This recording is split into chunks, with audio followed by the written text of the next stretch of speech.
Welcome learners to my channel all about education. और आज मैं आपके साथ एक बहुत ही अच्छी इन्फॉर्मेशन शेयर करने वाली हूँ। ये जो इन्फॉर्मेशन है ये रिसेंटली आप लोगों ने न्यूज़ में सुनी होगी। इसमें जो न्यूज़ आई है बहुत ही मोटिवेटिंग है, एनकरेजिंग है और डिमांड में भी थी।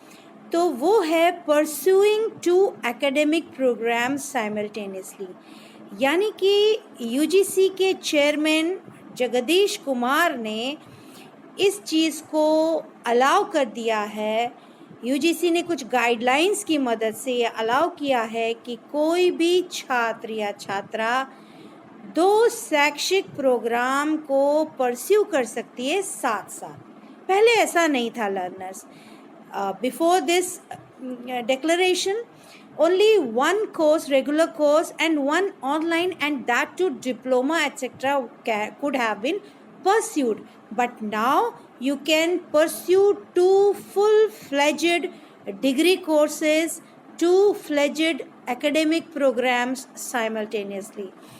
Jagdish Kumar, who is UGC chairman, he aims to customize education. The idea of this declaration is to provide as much flexibility as possible to the students. These guidelines are part of the National Education Policy 2020 and are aimed to customize and personalize education. So let us understand who can pursue these programs. So according to NEP, let us discuss what NEP 2020 says about the education which must be pursued. It should be holistic, experiential, flexible, integrated, learner-centered and above all enjoyable. अगर आप और detail में NEP 2020 के बारे में जानना चाहते हैं तो you can watch my video which has already been uploaded. तो जो एजुकेशन की या शिक्षा की यहाँ पर बात की जा रही है वो होलिस्टिक कही जा रही है, इंटीग्रेटेड कही जा रही है, अधिगमकर्ता के चारों तरफ घूमती हुई शिक्षा की बात की जा रही है। और सबसे बड़ी बात, इसको एंजॉय करना है। It should be done with pleasure. खुशी खुशी हमें शिक्षा प्राप्त करनी है, जिससे हमें खुशी प्राप्त हो, जिसमें कोई बंधन ना हो, कोई फोर्स ना अप्लाई किया जाए।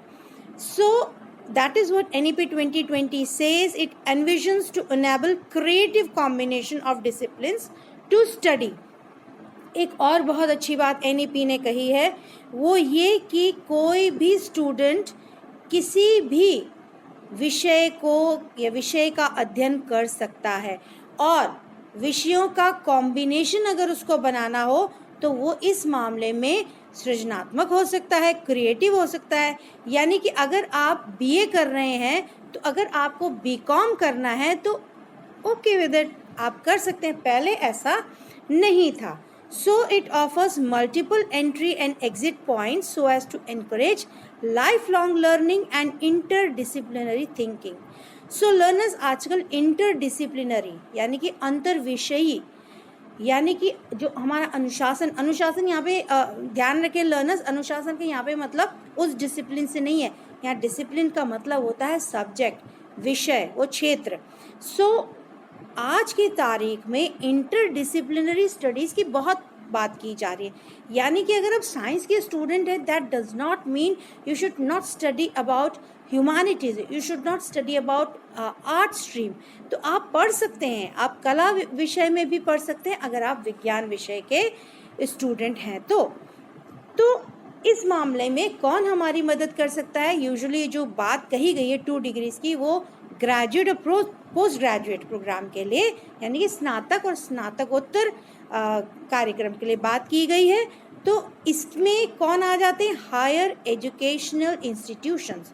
तो जो HEIs होते हैं उनको ये सारे गाइडलाइंस दी गई हैं कि ऐसे तो बहुत सारे HEIs हैं, हायर एजुकेशन इंस्टीट्यूशंस हैं जहाँ पर आपको UG और PG कोर्सेज मिलते हैं और उसमें रेगुलर मोड में भी पढ़ाए जाते हैं। रेगुलर मोड मतलब जब आप ऑफलाइन में पढ़ते हैं, आप कॉलेज कैंपस जाते हैं, आप डिग्री कॉलेज जाते हैं, आप यूनिवर्सिटी जाते हैं, वहाँ पढ़ते हैं।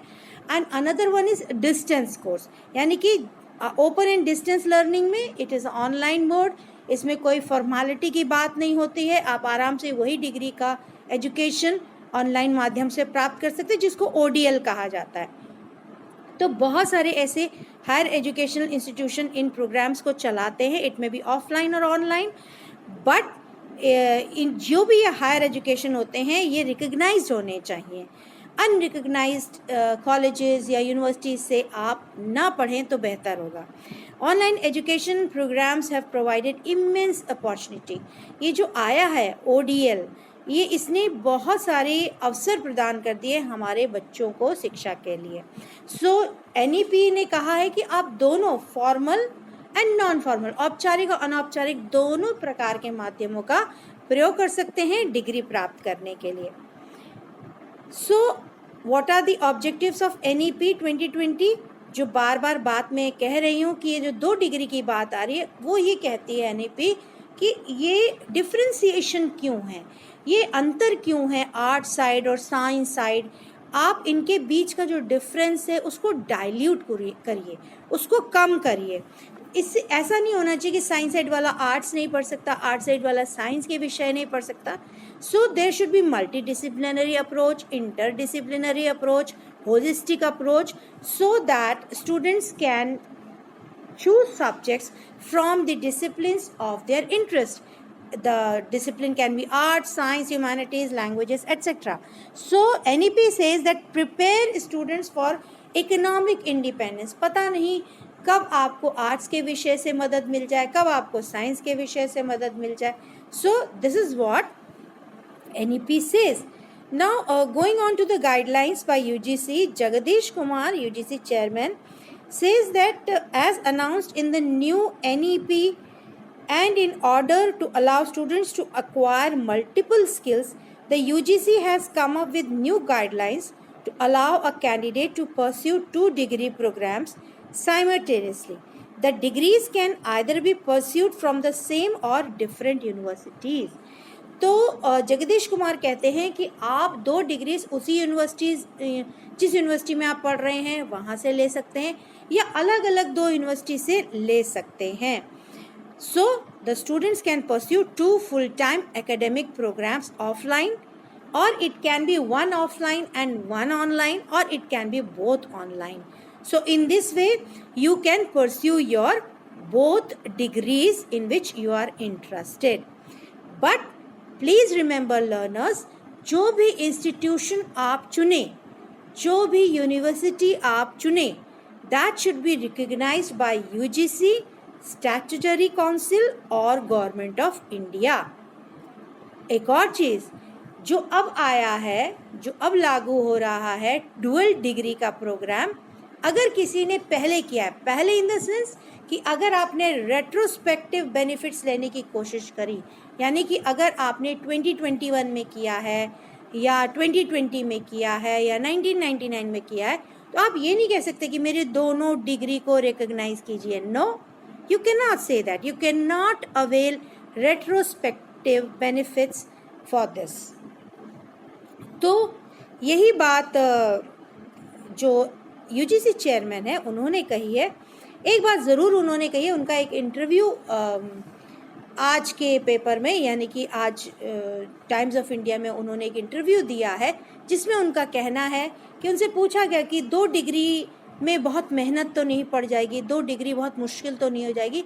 He said that for that you need motivation, for that you need encouragement, for that you need push. तो आपके अंदर वो उत्साह होना चाहिए, तभी आप 2 डिग्री के लिए जाएं. और दूसरी बात, आपको 1 डिग्री मिला है तो दूसरी डिग्री में अगर आपको एडमिशन लेना है, दूसरे प्रोग्राम में, दूसरे कोर्स में लेना है, तो उसके लिए उस यूनिवर्सिटी में जगह या सीट्स वेकेंट होनी चाहिए. यानी कि अगर लोग मौजूद हैं उस 1 डिग्री के लिए and the seats are not available, तो आप उस यूनिवर्सिटी में उस सेकंड प्रोग्राम के लिए एनरोल नहीं कर सकते. But the opportunity is there, आप दूसरी यूनिवर्सिटी में ट्राई कर लीजिए.